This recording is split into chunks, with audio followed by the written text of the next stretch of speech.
뿐만 아니라 아주 그 이후로 아주 저희가 노유로 딸이 벌써 반년 됐잖아요. 아주 패닉 상태에 빠져가지고 그때, 세월이 빠르네요. 네, 정말 얼마 안 된 것 같은데 그랬어요. 지금 촬영하시는 쫄쫄께서는 아주 한 3일간 식음을 전폐하고 아주 그러니까 보름달입니다. 제가 이 홍보위원회 부위원장이거든요. 그래서 제가 이 부위원장 그 취임 기념으로 제가 사회를 맡게 됐습니다.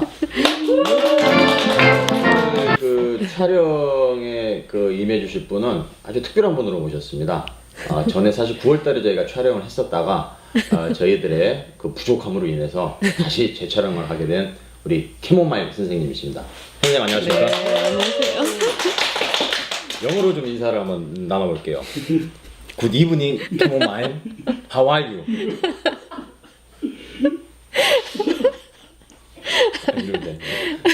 여담인데요. 그때 이제 90년대 그 후반쯤이죠. 그때 박찬호 선수가 처음 이제 메이저리그 나가가지고 네. 막 혀가 막 한국말을 하는데 막 혀가 막 돌아가요. 그거는 왜 그런가요? 이거는? 그거는 개인 사정일 것 같아요. 인사를. 꽃말이 괜찮았어요. 네, 그래서 이제 어떤 꽃말인데? 되게 그 힘든 역경 속에서도 갖게 되는 희망, 뭐 그걸 뚫고 나오는 희망, 뭐 이런 의미도 있고요. 그런 의미가 저는 마음에 들었어요. 예. 네. 그 전에 사실 이제 영어 학원에서 좀 잘 나가셨다고 들었었어요. 그런데 네. 이제 어떻게 보면 그런 사교육의 대척점이라 할 수 있는 우리 이제 대안학교에 와서 네. 지금 애들 가르치시잖아요. 네. 우리 학교에 오게 된 계기를 좀 설명을 좀 부탁드릴게요. 대학 때 되게 운동을 열심히 했고, 그래서 6년 만에 졸업을 했어요. 그런데 이제 그때 당시에 직장을 좀 찾기 힘들어서 일단은 저는 이제 영어 전공이었고, 그래서 이제 좀 쉽게 영어 학원을 시작하게 된 거죠. 영어 강사 생활을 시작하게 된 거고, 굉장히 사교육이 경쟁적이고, 그렇기 때문에 사실은 그거 딱 한마디로 표현하면 굉장히 불편했어요. 사실은 뭐 잘 나가고 어떻게 보면 굉장히 푸시하는 선생이기도 했고, 거기서는 뭐 잘 나간다는 의미가 여러 가지가 있지만은 대부분은 해서 아이들을 성공시켜서 명문대까지 가는 거를 좀 용이하게 했다, 이제 이런 의미잖아요. 그러니까 굉장히 푸시하는 선생이기도 해. 그 세월이 거의 이제 8년 가까이 제가 이제 그런 생활을 했었는데, 그때도 되게 그 내부적인 갈등이라든가 이런 거는 되게 컸었다는 생각은 들고요. 그래서 이제 그 8년 지나고 제가 이제 미국을 가게 됐고, 그리고 이제 그때는 이미 결혼하고 아이도 하나 있었고, 갔는데 이제 거기 가서도 아이들을 또 발도르프 학교를 보내게 된 거죠. 그러니까 되게 사는 게 굉장히 그런 환경에서 여기서 그런 직업을 갖고 살다가 또 이제 거기 가서 아이들은 굉장히 또 그런 대안학교를 보내고, 제가 이제 거기서 마케팅을 다시 공부하고 돌아왔는데, 사실 이제 이 학원의 환경을 좀 떠나보고 싶었고, 그래서 이제 이걸 벗어나서 뭔가 다른 걸 해봐야겠다라고 생각하고 시작한 게 이제 마케팅이었고, 근데 그게 좀 적성에 맞는다는 생각을 약간 했어요. 했는데 이제 그게 직업으로 바로 연결되지는 못했죠. 제가 이제 그쪽에 커리어가 없었기 때문에. 그래서 결국은 다시 학원으로 가게 된 거예요. 일단은 여기를 내가 좀 떠나야겠다 이렇게 생각을 하고 사실은 그만둔 거죠. 그러다가 이제 쉬고 있다가 학원을 하면서도 끊임없이 지향 같은 건 좀 있을 거 아니에요. 그러니까 이런 저 사람이 저런 지향을 갖고 있구나라는 거를 이제 아는 친구가 여기를 소개하게 된 거죠. 기존에 이제 우리 바깥에서의 그 영어 교육하고 우리 학교에서 교육하고 어떻게 좀 차별을 두신 게 좀 있으세요?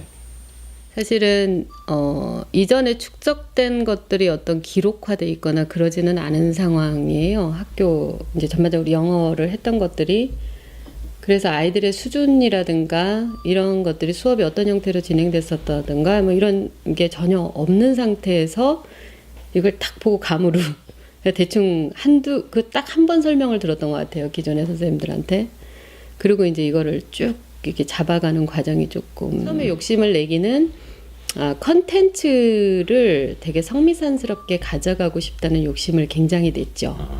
그래서 이제 그 부분이랑 그다음에 이제 아이들의 수준 파악을 동시에 같이 가져가야 했던 부분이 조금 어려운 지점이었어요. 지난해는 아티클 수업이라든가 중고등에서 이런 시도들을 좀 많이 했었고, 실제로 이제 그게 이제 학습량들이 기존에 했던 것보다 굉장히 아이들한테는 크게 느껴지면서 애들은 좀 힘들어한 측면도 없지 않아 있어요. 그것의 강도라든가 속도라든가 이런 것들은 굉장히 사실은 차이가 날 수밖에 없어요. 사교육하고 지금의 우리 성미산하고는. 훨씬 더 천천히 이렇게 가는 거죠. 그렇죠. 사실은 사교육 환경은 좀 심하죠.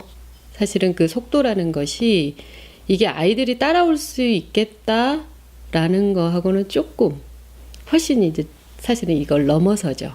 그러니까 훨씬 더 강도 있게 끌고 가는 거고, 그게 그 이후에 집이라든가 뭐 어디선가 이거를 메꿔주는 작업들이 있을 거라는 걸 상정하고 가요. 그러면 이제 굉장히 이게 빨리 가는 것처럼 보일 수 있거든요. 또 이제 그걸 따라온 애들은 실제로 굉장히 빠르게 가고요. 근데 이런 거를 유지하는 게 성미산하고 맞지도 않고요. 그리고 우리가 그 아이들을 키우고자 하는 방향하고 저는 맞지 않다고 생각을 하거든요. 그래서 지금 아이들이 있는 속도, 그래서 거의 뭐 이 진도라든가 속도로 보면 거의 3분의 1, 4분의 1 뭐 이 정도 속도밖에 지금 안 나고 있는 상황이라고 보시면 돼요. 영어를 잘하기 위해서 사실 교육을 받는 건데, 우리 애들이 외국인들 만나서 또는 외국어의 글을 보면서 자신 있게 말하고 쓰기가 될 수 있을까라고 보실까요? 그런 게 있긴 있어요. 정말 사교육의 우리의 영어 교육의 목표를 둘 것이냐.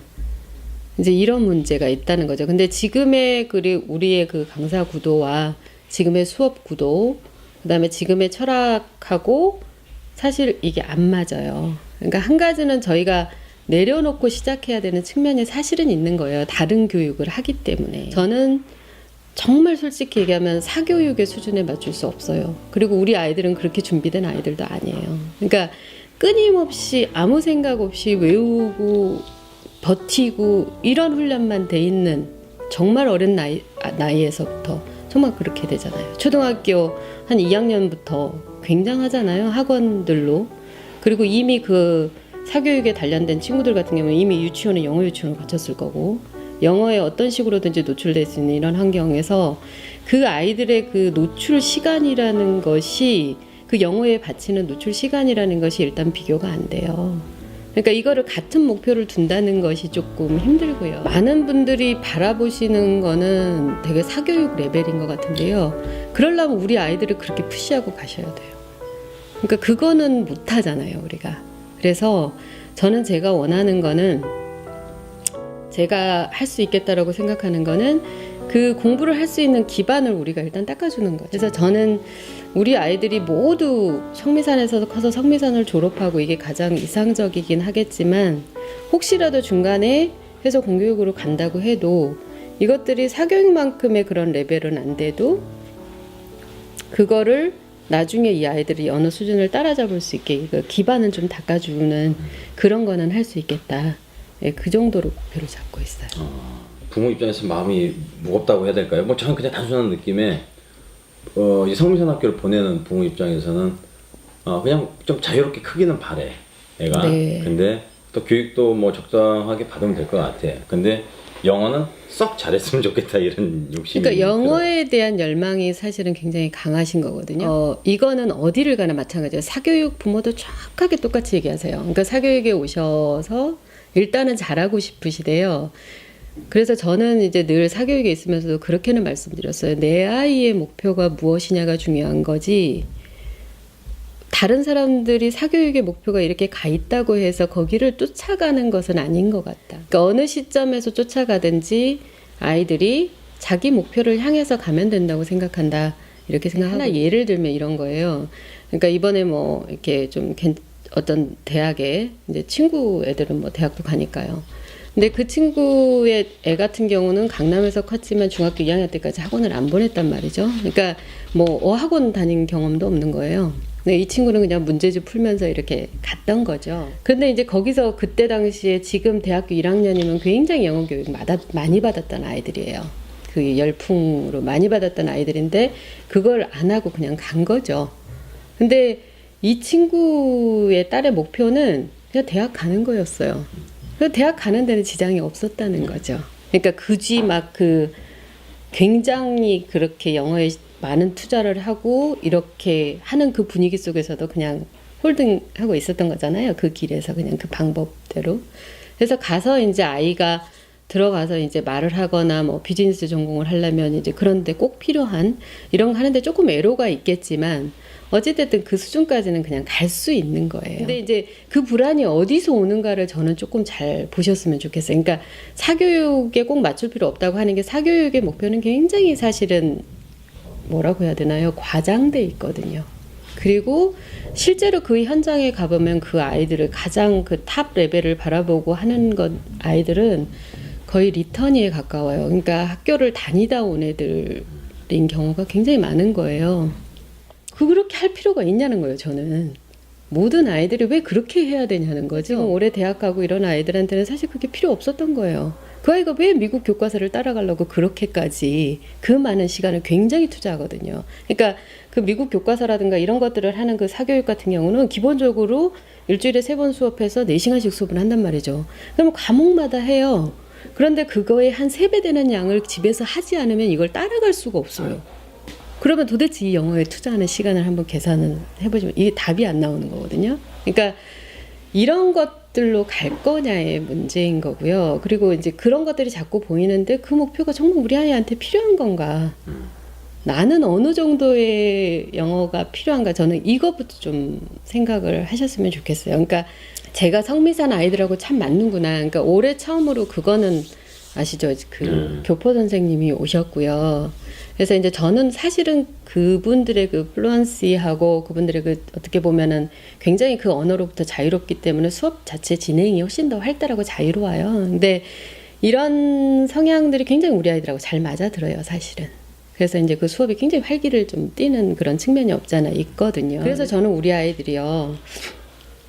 처음에 그런 그 자연적인 그 언어 사용에 그냥 자연스럽게 노출된다고 해야 되나요? 그냥 말을 주고받고 그다음 듣고 이해하고 이렇게 자꾸 표현해내고 이런 것들을 낮은 수준에서라도 계속 해두면 사실은 그게 이제 계속 확장이 되는 거거든요. 그 내용은 좀 심도가 깊어지는 거고 그래서 이제 그거를 좀 마련하는 예, 그런 걸로 가는 방향이 저는 지금 맞다고 생각을 하고 있어요. 우리 아이들이 어학원 레벨로 주로 얘기를 해보면 다고 하면 뭐 한 중간에서요. 그러니까 보통 이제 크게 어학원들은 크게 창구가 한 3개 정도 있어요. 그러니까 비기너에 있고 그다음에 미들에 있고 그다음에 이제 가장 하이 클래스가 있다면 거기에서 이제 4개로 다시 나누고요.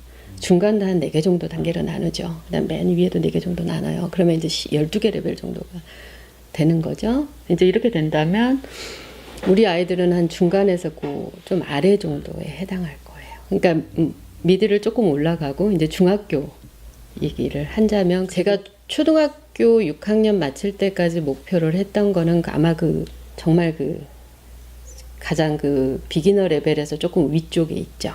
여기에 걸쳐 있는 거예요. 뭐 초등학교 미국으로 치면 초등학교 3학년 레벨로 제가 이제 맞추는 거기 때문에 될 수 있으면 이제 그 정도로 간단한 복문이 많지 않은 단문 정도를 읽어낼 수 있는 그런 정도에서 이렇게 가기 때문에 아마 그 정도에 맞춰져 있을 거예요. 근데 이 수준을 이제 저희는 이제 어학원에서 이제 중간 이렇게 비기너에서 중간쯤 넘어가면 웬만한 그 짧은 글들 있죠. 그러니까 복잡한 이런 글들 말고 그 어린애들용으로 이렇게 바꿔져 있는 고전이라든가 뭐 많잖아요. 이야기들이. 그래서 기본적으로 페어리테일스라든가 뭐 이런 것들이 다 읽혀질 수 있는 수준은 되는.